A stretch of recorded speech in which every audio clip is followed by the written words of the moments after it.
Foi o maior ataque aéreo de toda a Guerra do Vietnã e aquele em que mais helicópteros foram abatidos.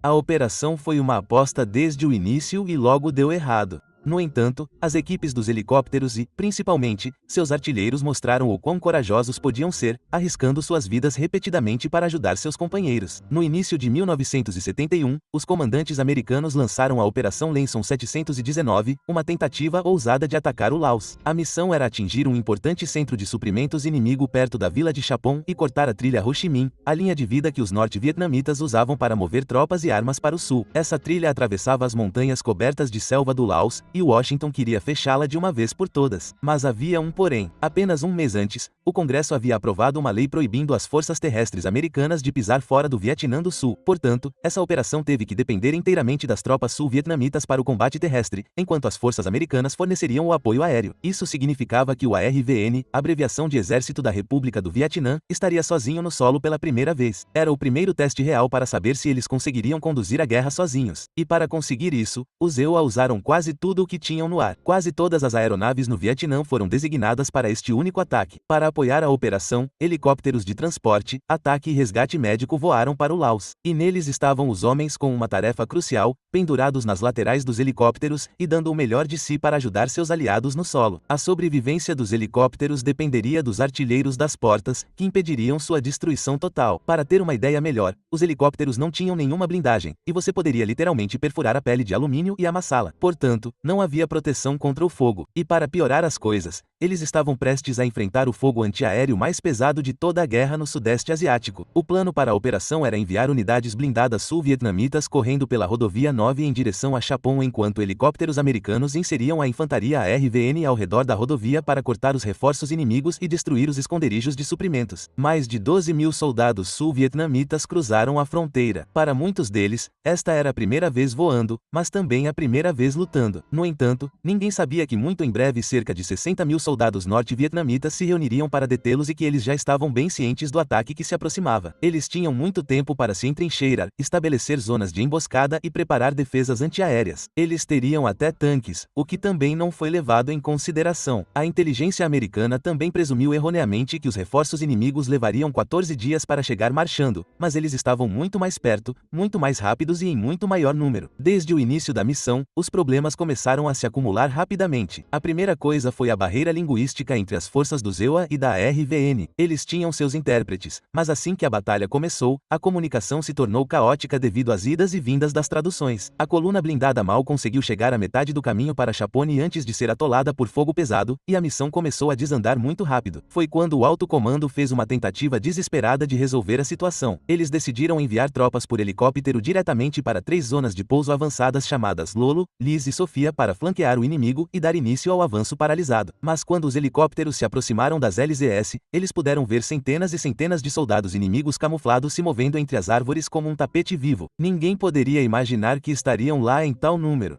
Eles abriram fogo contra os helicópteros com tudo o que tinham, e tinham muito. De AKS e metralhadoras pesadas a canhões antiaéreos de 37 mm fornecidos pelos soviéticos, os helicópteros agora voavam diretamente para uma tempestade de fogo para enviar tropas sul-vietnamitas. Em minutos, vários helicópteros foram abatidos. O restante podia apenas observar desesperadamente outros pássaros caindo e ouvir as tripulações sobreviventes pedindo ajuda pelo rádio, mas não podiam fazer nada naquele momento. Os helicópteros de ataque que não foram atingidos estavam circulando acima dos locais dos acidentes, e os artilheiros das portas atiravam para proteger as tripulações sobreviventes de serem atropeladas. Eles fizeram isso até serem abatidos ou ficarem sem combustível ou munição. Muitos dos helicópteros que ainda conseguiam voar, mesmo com tripulantes feridos, retornaram à base de Quezon, reabasteceram, rearmaram e voltaram para tentar resgatar as tripulações dos helicópteros abatidos. Quando a operação começou, e embora inicialmente tenha ganhado algum ímpeto, surpreendendo um pouco os norte-vietnamitas em terra, eles rapidamente se reorganizaram e contra-atacaram no que foi descrito pelos veteranos como um dos contra-ataques mais bem-sucedidos da história. O ARVN e seu apoio aéreo americano, por outro lado, estavam prestes a sofrer tremendamente. Helicópteros estavam indo freneticamente de missão em missão, uma após a outra, dando apoio de fogo, evacuações médicas, extraindo e inserindo tropas. As zonas de pouso eram um caos completo, cercadas pelo inimigo que atirava nos helicópteros que tentavam pousar. E no meio de todo esse caos, havia os artilheiros de porta. Eles eram a única forma de proteção que os helicópteros tinham e ficavam na posição mais exposta nos lados abertos, com apenas ar entre eles e o inimigo. Não importava o que acontecesse,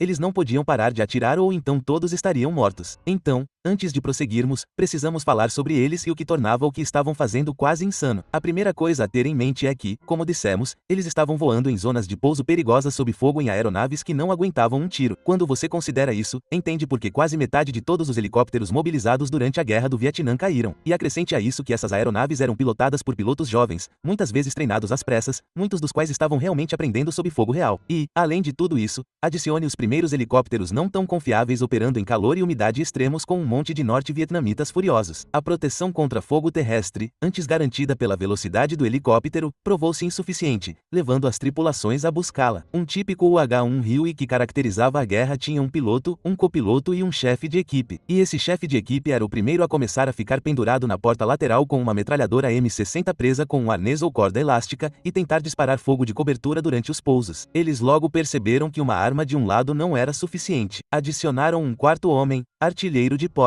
Essa função expandiu-se, e o artilheiro tornou-se membro da tripulação, participando de todas as atividades necessárias para a eficácia do helicóptero em missões de combate. Com a evolução da função, evoluíam as armas. O que começou como um único M60 logo se transformou em apoio aéreo direto completo. Os artilheiros de porta começaram a usar metralhadoras montadas em Pintal ou M60S gêmeas que foram modificadas especificamente para essa finalidade com uma cadência de tiro mais alta, mecanismos de gatilho modificados e canos mais grossos. Logo surgiram variações experimentais com metralhadoras calibre 50, lançadores de granadas e metralhadoras. O conceito provou ser eficaz imediatamente, e o Huey ganhou uma nova função como um helicóptero de ataque improvisado. Alguns tinham cápsulas de foguetes montadas e carregavam mais armas e munições. A partir daí, o design continuou, levando eventualmente à criação do H-1 Cobra, o primeiro helicóptero de ataque dedicado de verdade. E poderíamos dizer livremente que ele não existiria sem a evolução dos artilheiros de porta. No entanto, o trabalho de artilheiro de porta tinha um custo alto. Eles logicamente tinham a maior taxa de baixas entre a tripulação. Embora o helicóptero inteiro não fosse blindado, o resto da tripulação pelo menos tinha algo entre eles e o fogo inimigo. Há também o fator de que os artilheiros de porta eram temidos pelo inimigo, então os atiradores atiravam neles primeiro. Usavam coletes e placas de cerâmica no peito, placas de frango, que paravam projéteis de AK, mas eram volumosas e quentes, e muitos caras optavam por não usá-las porque precisavam se mover rápido. Eles tinham capacetes com interfone para coordenação com o resto da tripulação, para ajudar os pilotos a orientá-los durante pousos em LZS apertados e para auxiliar no carregamento e descarregamento de carga ou feridos. O momento mais importante deles era durante pousos e decolagens em zonas de pouso perigosas. Os norte-vietnamitas aprenderam a prever onde os americanos poderiam pousar e transformaram essas áreas em emboscadas para helicópteros. Para inserir tropas, o helicóptero tinha que pairar e pousar,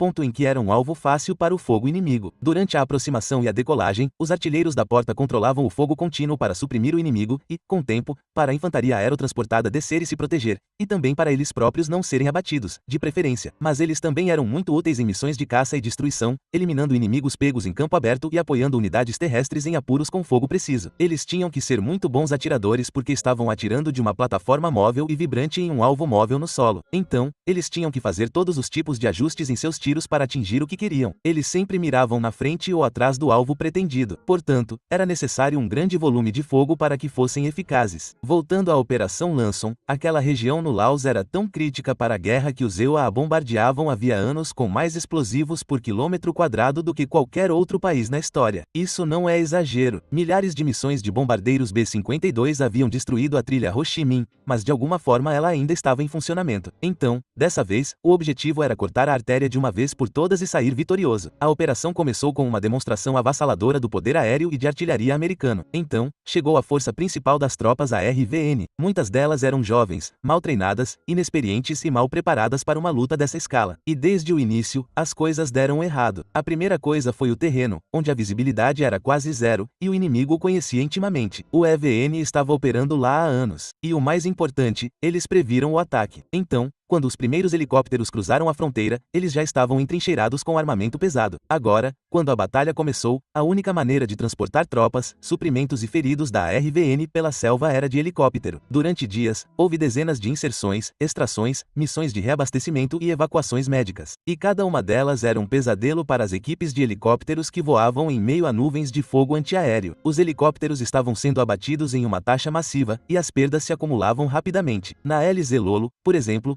Mais da metade dos helicópteros foram abatidos durante uma única tentativa de inserção. Alguns foram destruídos no ar, enquanto outros fizeram um pouso forçado e suas tripulações foram mortas ou capturadas. Alguns veteranos relataram helicópteros caindo em chamas enquanto seus artilheiros ainda atiravam no inimigo, mesmo em seus segundos finais. Apesar dessas perdas, as equipes de helicóptero continuaram voando em missões sem parar. A maioria dos voos foi lançada da base de combate de Quezon, do outro lado da fronteira, no Vietnã do Sul, ao longo de um mês. Os sul-vietnamitas tentavam desesperadamente avançar com seus blindados e infantaria, mas as trilhas já estavam preparadas para emboscadas. Logo, as bases de fogo ao longo dos flancos da principal Rota 9 começaram a ser atacadas. Algumas delas foram invadidas e centenas de sul-vietnamitas foram mortos, capturados ou desaparecidos. Enquanto isso, helicópteros voavam freneticamente sem parar, missão após missão, com seus artilheiros de porta tentando proteger seus aliados em terra da melhor forma possível. Somente nas 2 primeiras semanas, mais de 100 helicópteros foram abatidos, com mais de 600 gravemente danificados. Mas eles tinham que continuar voando. Mesmo após capturar Chapone, a operação estava se esgotando. Acabou tendo pouco valor estratégico naquele momento, enquanto o avanço principal do ARVN havia parado e os flancos estavam sendo invadidos. Na segunda semana de março, os sul-vietnamitas começaram a recuar, e a retirada rapidamente se transformou em um pesadelo. O NVA lançou ainda mais ataques aos comboios, bloqueando estradas com tanques e atacando as colunas em retirada com artilharia. Um comandante do ARVN teve até que abandonar completamente a Rota 9 e abrir um novo caminho pela selva para escapar pelo rio Sepon. Tudo isso enquanto o poder aéreo do ZEUA fornecia cobertura frenética. E embora os ZEUA tenham declarado a operação uma vitória, apontando para a captura temporária de Chapone e algumas baixas inimigas, o custo foi impressionante. O ARVN sofreu quase 50% de baixas, com milhares de mortos, feridos ou desaparecidos. Os ZEUA perderam 253 homens, juntamente com 6 caças-bombardeiros e pelo menos 117 helicópteros abatidos. Alguns historiadores descreveram o resultado como a quase dizimação da frota de helicópteros do ZEUA no Vietnã. A trilha de Ho Chi Minh não foi cortada. As linhas de suprimento do inimigo mal foram interrompidas, mas os artilheiros desta missão provaram seu valor mais uma vez como combatentes selvagens que deram suas vidas pelos outros.